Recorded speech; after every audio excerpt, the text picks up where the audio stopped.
Pending బిల్లులు చెల్లించాకే స్థానిక సంస్థల ఎన్నికలు నిర్వహించాలని మాజీ సర్పంచులు డిమాండ్ చేశారు. గ్రామాల అభివృద్ధి కోసం అప్పులు చేసి పనులు చేశామని, బిల్లులు రాకపోవడంతో కొందరు ఆత్మహత్యలు చేసుకున్నారని ఆవేదన వ్యక్తం చేశారు మాజీ సర్పంచులు. పెండింగ్ బిల్లులు, ఆత్మహత్యలపై తాము వేసిన పిటిషన్పై మానవ హక్కుల కమిషన్లో విచారణ జరిగిందన్నారు. పంచాయతీరాజ్ శాఖ అధికారులు మరో నెల గడువు కావాలని కోరారని, దీనికి కమిషన్ అంగీకరిస్తూ విచారణను సెప్టెంబర్ 16కు వాయిదా వేసిందన్నారు మాజీ సర్పంచులు.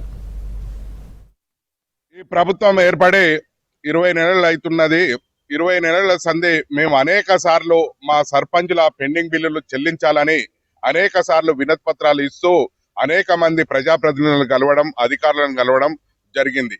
అయినా కానీ స్పందించకపోవడంతో మేము మానవ హక్కుల కమిషనర్ గారిని మేము సంప్రదించగా, మాకు గత నెల కింద మేము ఫిర్యాదు చేయగా గ్రామాలలో అభివృద్ధి పనులు చేసిన సర్పంచులు అప్పుల బాధతోని అనేక మంది ఆత్మహత్య చేసుకుంటారు, చనిపోతున్నారు అని ఫిర్యాదు చేస్తే ఈ రోజు పంచాయతీరాజ్ కమిషనర్ గారిని కలిసి వారికి నోటీసు ఇవ్వడం జరిగింది.